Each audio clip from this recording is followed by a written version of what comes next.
You know, Pikachu, I don't know what's with you, but we're gonna be best friends, okay? Because I'm not gonna deal with this attitude of yours. Pika. Wait, what is that? Pika.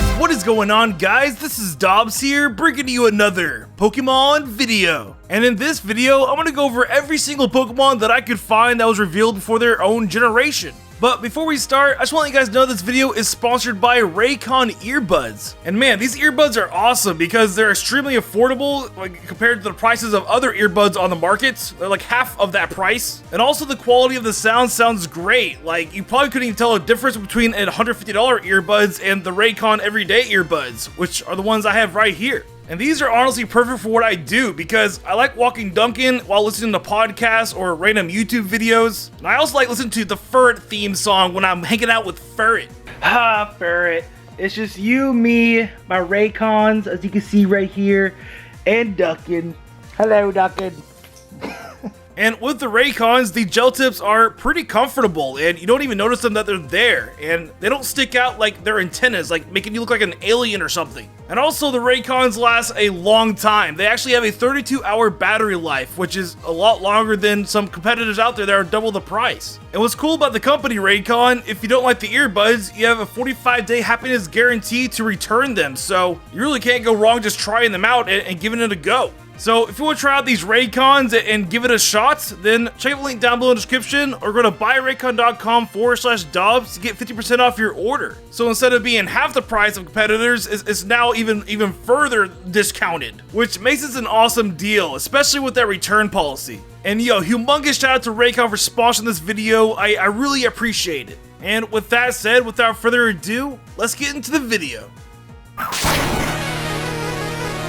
Now, for Generation 1 Pokemon, I looked everywhere for something that was released before the games were even out. And excluding the commercials and the promotional material, there really isn't any Pokemon that was revealed before this generation. But there is one thing that was kind of like a reveal for the Generation 1 Pokemon before they were released in America. And this reveal was in the 1997 Nintendo Power Magazine issue of this new game called Pokemon. And as you can see, there's Pokemon like Charizard, Alakazam, Wigglytuff, or even Mewtwo was featured in this article. And this was the very first time Pokemon was revealed to Americans. Like, not ever before was there a feature of Pokemon ever before. And even in these days, Charizard and Mewtwo were milked as like the prize Pokemon of these games. But as for Japan in the very early release of Pokemon Red and Green, there really isn't much to go on besides the commercials. The only thing I can find that's kind of a reveal that's still a promotional picture is the poster of Venusaur and Charizard. But for this video, I'm not counting commercials or promotions like that as a reveal, so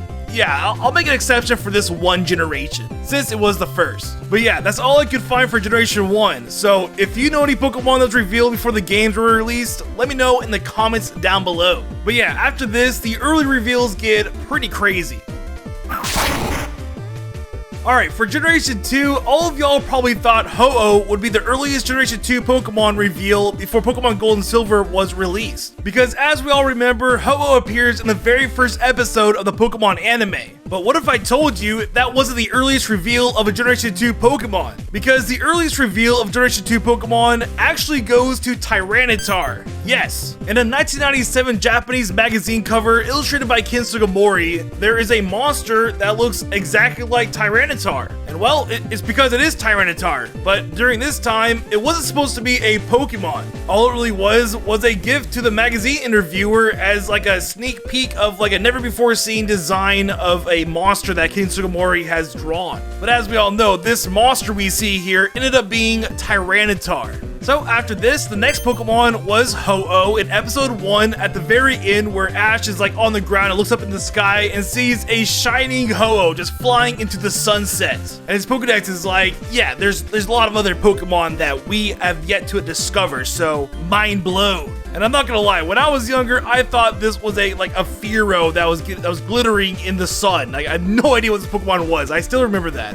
Now, after this, there was like 49 episodes in between before we saw another early reveal of a Generation 2 Pokemon, and that was Togepi. And the first time we see its egg was in episode 46, Attack of the Prehistoric Pokemon, where Ash just randomly picks it up in this Aerodactyl's cave and just like, hey guys, I now own an egg, and I stole it from an angry Aerodactyl that my Charizard beat up. And then 4 episodes later, it hatches after a Pikachu catches it because Team Rocket was trying to steal it and it was like flown in the air. And that was when we saw Togepi. And man, guys, myself and I'm sure many of other people thought Togepi during this time was a Generation 1 Pokemon. I actually didn't realize until 20 years later that Togepi was a Generation 2 Pokemon. And Togepi was revealed so early in the Pokemon anime that it was numbered as 152 of the back of the Mewtwo Strikes Back DVD. So even the creators of this movie thought Togepi was Generation 1. So yeah, that's a very, very early reveal. After this, the next Generation 2 Pokemon were Meryl and Snubbull, and they were revealed in the Pikachu short, Pikachu's Vacation. And Meryl challenges Squirtle to a race, and they race across this playground, this little village place, and have a lot of fun. And Snubbull just does Snubbull things and goes, Snubbull. And that's basically all he does. He shakes Pikachu's hand at the very end and becomes friends. And on top of that, these Pokemon also are featured in the Pokemon Tops cards, and Meryl is actually referenced as Peekaboo on one of these, which probably started the whole Peekaboo theory on what Meryl's name was. Then we have Donphan, which was revealed in the first Pokemon movie with some random trainer that owned it. And this random trainer just randomly challenges Ash to a Pokemon battle and somehow miraculously loses against Ash's Bulbasaur. Ash's Bulbasaur just does a solar beam and one-shots the Donphan, so I guess it wasn't a strong Donphan that was revealed early.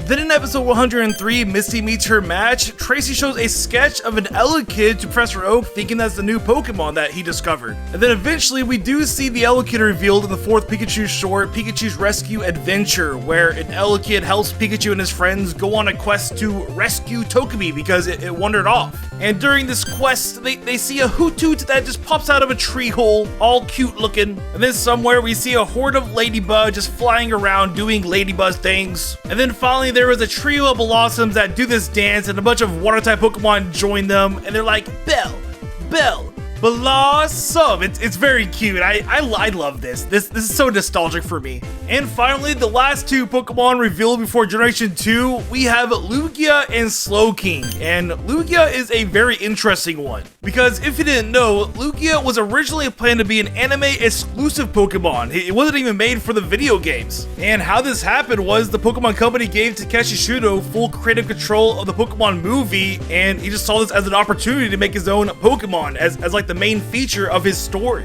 And when he showed the Pokemon Company, they were down, and they got into a board meeting and came up with the name Lugia, which has no Japanese meaning to it. It was just a made-up word at the time. And to Shudo's surprise, Game Freak was impressed and decided to add Lugia to Pokemon Gold and Silver, thus giving the true birth of Lugia.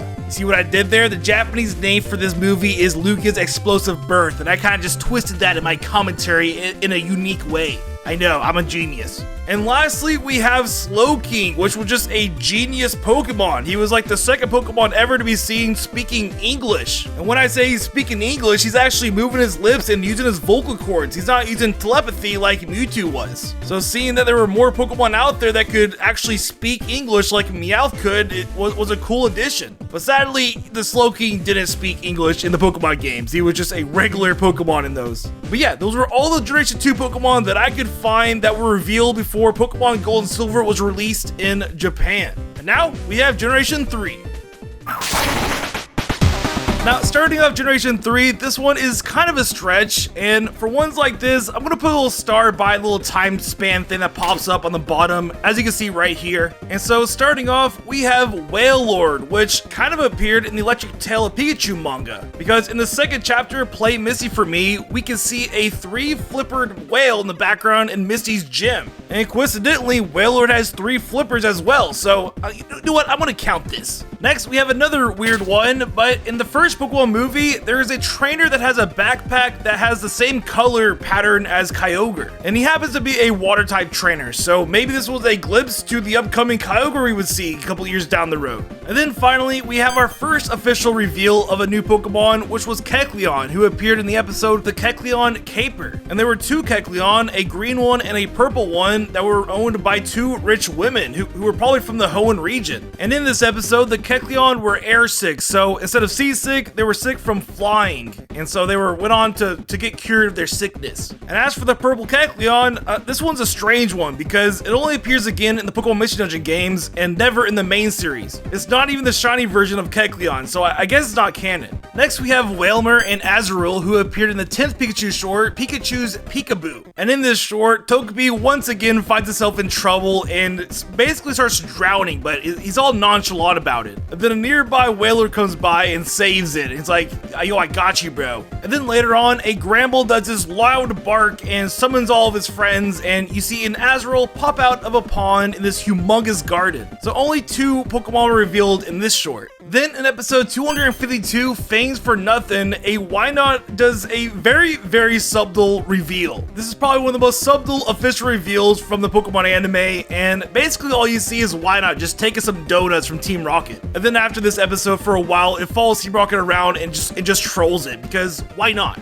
Next, we jump to the 11th Pikachu short, Camp Pikachu, and we see Duskull, which kind of like creeps Pichu out and scares it. But it turns out to be Wynaut's friend, so it's all good, and it goes on to scare the other camp people as a joke, and it's all funny and laughs. And then it starts raining, and a Volbeat appears and helps out Pikachu and his friends to take cover from the rain, and it's all nice. And I'm not gonna lie, I love how Volbeat flies around in this short and has like a little leaf that it holds that covers itself from the rain. It's really cute. And then we have Latios and Latios from the movie Pokemon Heroes Latios and Latios. And these 2 are really interesting because they both do something that we've never seen before in the Pokemon anime. And so starting with Latios disguises himself as a human known as Bianca, and actually has a crush on Ash. And we see at the very end of the movie that it kisses Ash on the lips. So this is like the first time we see Ash ever kiss a girl, or a Pokemon for that matter, I guess. Or see a Pokemon disguise itself as a human kissing another human, which is kind of cool.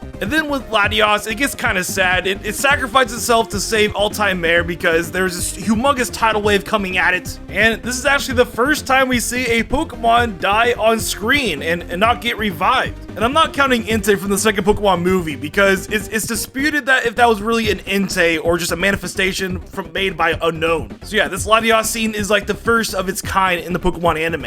And then the next Pokemon is Blaziken, who is revealed in episode 265, Pop Goes the Sneasel. And that title sounds pretty frightening, but trust me, there's no Sneasels that get popped in this episode. And at the end of this episode, Ash's new rival Harrison sends out his Blaziken to catch a Sneasel for his team. And fun fact, this is the first and only time a starter Pokemon was revealed in a previous generation before their debut in their generation. So this is pretty dang hype and really made what Blaziken so popular in Pokemon Ruby and Sapphire. And I'm still in shock that they did this. This is probably the coolest early reveal of a Pokemon. Well, besides Ho-Oh in the first episode, that was kind of cooler. And then in the episode 272, Johto photo finish, Harrison talks about his professor, Professor Birch, and you see like a flashback of them. And in this flashback, you see Birch with Sharpedo, Seedot, Shroomish, Lotad, and Zigzagoon, which is a lot of Pokemon to be revealed in like one frame of the anime. And I think this is the most Pokemon that was revealed at once before their generation, so this is kind of a crazy frame that you see in the anime. Just this one picture from the anime would make a lot of people go crazy from that era, questioning what kind of Pokemon are those? And then finally, these Pokemon just barely made it for this video because this episode premiered 5 days before the release of Pokemon Ruby and Sapphire. And so in episode 274, Hoenn Alone, Ash is arriving to the Hoenn region and sees a group of Wingull and Plepper, and also some Sharpedos swimming in the water. So yeah, these Pokemon just barely made it to do a pre-reveal for before the generation. And well, that's all I could find for Generation 3, so next up we have Generation 4. Now, starting off Generation 4, we have Munchlax, and Munchlax took a lot of room for the early reveals for Pokemon of this generation, because Munchlax was featured in all sorts of different kind of Pokemon media, and it seemed that Game Freak was trying to make Munchlax like the mascot of Generation 4. And so his first reveal was in the Destiny Deoxys movie, and it was like the comic relief Pokemon of this anime. And one of the first times we see it, he's eating all of Ash and his friends' food on their picnic table, and it's just funny. And then it was featured in the Pokemon game, Pokemon Dash, and you can encounter it while you're dashing or whatever. I never played that game, so I don't really know what you do in that game. And also, there's some kind of old lady in Pokemon Coliseum XD who owns a Munchlax, and you just kind of see it standing by her and say hello. And finally, in the May series Pokemon anime, May actually caught her own Munchlax, and yeah, Munchlax got a lot of love from Pokemon during this era. And so finally, moving on, we have the next set of Pokemon, which were Lucario, Bonsly, Weavile, and Mime Jr., who were all revealed as special statues you obtain as rewards in Pokemon Mystery Dungeon Red and Blue. And Lucario was given a bit more love by the creators. He was like a legendary rescuer in these games, and had a rank named after him for the best rescuer of all time. If the player did enough dungeons and got good enough, they could actually obtain the Lucario rank for themselves. So Lucario was quite legendary in these games. And also for Bonsly, Bonsly was featured in Pokemon Coliseum XD just like Munchlax, and he would appear in the cave where you find wild Pokemon with cheese. But just like Munchlax, you couldn't battle with it. All you could really do is just wave at it and say hello. And then moving on, the next Pokemon that was revealed was Manaphy, but originally it was only revealed as an egg after completing the game Pokemon Ranger. And in Pokemon Ranger, you couldn't actually hatch it, so you had to wait for the release of Pokemon Diamond and Pearl to transfer it and then hatch the Manaphy egg. But after this, Manaphy's official reveal was in its own Pokemon movie, Pokemon Ranger in the Temple of the Sea. And along with Manaphy, Bizel, Chatot, and Mantike were also revealed as new Pokemon. And Bizel was a Pokemon that was owned by the Marina Group and was more treated as a pet than a battle companion. And same for Chatot. Chatot was revealed as a pet from a pirate known as Captain Phantom, because you know, of course, pirates get their own Chatots on their shoulder. And then as for Mantike, Mantike was just a random Pokemon you saw throughout the movie. It really had nothing important to the movie itself. And then finally, the last Pokemon that was revealed was Electivire, and Electivire was owned by Gary, Ash's old rival. And just like Wingull, Plepper, and Sharpedo, Electivire just barely made it just by 2 weeks before the games were released. And basically, Ash just fights Gary's Electivire with his Pikachu and loses and gets inspired to go to the Sinnoh region. And that's basically the only reason why Electivire is there. It was like a catalyst for Ash to go to the Sinnoh region for the next season. And with that, that is all the Generation 4 Pokemon, and now we move on to Generation 5. Now, starting off Generation 5, we have Munna, and again, it's one of those weird ones that may be a stretch to a reveal. But if you didn't know, in Pokemon Red and Blue, there is this glass in front of Rock Tunnel that says the Pokemon here are so chunky. There should be a pink one with a floral pattern. And as we all know, 4 generations later, Munna was introduced, and it is a Pokemon that is pink with a floral pattern on it. So this glass is either a wizard, it can see the future, or it just totally revealed this Pokemon 10 years beforehand. And I like to think it was the latter. The next reveal was Zoroark, and it was revealed on this Japanese TV show called Pokemon Sunday. And basically in this particular episode, Junichi Masuda shows a silhouette of Zoroark, not actually revealing the entire Pokemon, just the shadow of it. And it was supposed to be fully revealed 2 weeks later on the same show, but Korokoro magazine actually beat them to it. Because about a week later, they revealed Zoroark and his pre-evolution Zora. And yeah, they were like, these are new Generation 5 Pokemon coming out. And will also be featured in the movie Zoroark Master of Illusions. And then after that, the last Pokemon of this generation that I could find was Woobat. And Woobat was revealed very, very subtly through the character Carl, because he's wearing a hat that has a Woobat logo on it. It's like bat wings with a heart in the middle, so that's definitely what a Woobat would look like. And also his hair is kind of resemblant to Woobat's fur, so yeah, this is definitely a reveal of Woobat in a very subtle way. And I find it pretty clever, and makes me wonder if there are other Pokemon that are revealed in this kind of subtle way in the past. But yeah, Generation 5 is one of the shortest ones, so that's all I could find, and now we go to Generation 6. Now, for Generation 6, the first Pokemon is another sketchy one, of course, and it is Vivillon. And it seems that this Pokemon was revealed in a very early manga known as Pokemon Pocket Monsters. And in the chapter introducing the Pokemon Clefairy, you can see butterfly Pokemon in the background that have different patterns, which is very consistent with Vivillon because Vivillon has different patterns as well. So in my opinion, I believe this is like a very early inspiration of Vivillon, and it's like a soft reveal of this Pokemon that would come to be. The next one is Mega Gyarados, and in episode 244 in Lighten Up, when Misty is meditating, she visualized herself chasing a legendary water-type Pokemon. And in the flashback, the fin of this legendary water Pokemon looks exactly like Mega Gyarados's. And as we all know, Misty eventually gets a Mega Gyarados in the Pokemon anime. So this is definitely an inspiration of the design of Mega Gyarados. It has to be. After this, we have our first official reveal of a Generation 6 Pokemon, which is Sylveon. And in the 25th Pikachu short, Eevee and Friends, Sylveon and the new fairy typing was revealed. And basically in this short, Sylveon throws a party for all its friends and Pikachu's friends to come hang out with it. And they have a good time. After this one, we have Mega Mewtwo Y, which appeared in the 16th Pokemon movie, Genesect and the Legend Awakened. And during the fight with the shiny Genesect, who was like the boss of the evil Genesect, Mewtwo Mega evolves into Mega Mewtwo Y. And it was kind of climatic, I'm not gonna lie. Like, she just kind of does it and just continues fighting. Unless I miss something. I don't know, let me know in the comments if I missed something there. Then in episode 134, the journalist from another region, a person known as Alexa comes to the Unova region and does some journalism. And as she meets Ash, she shows them her Pokemon from the Chaos region, which were Helioptile and Go-Go. And then later on, as the last Generation 6 Pokemon in episode 137, celebrating the Hero's Comet, we see another one of Alexa's Pokemon, which is Noivern. And basically she uses it to protect themselves from an angry group of Pokemon that Team Rocket messed with. But yeah, after this reveal, that was it for Generation 6. It just seems the Pokemon Company did this less and less as generations gone on. And I wouldn't be surprised if the internet had something to do with that. But yeah, now we're up to Generation 7.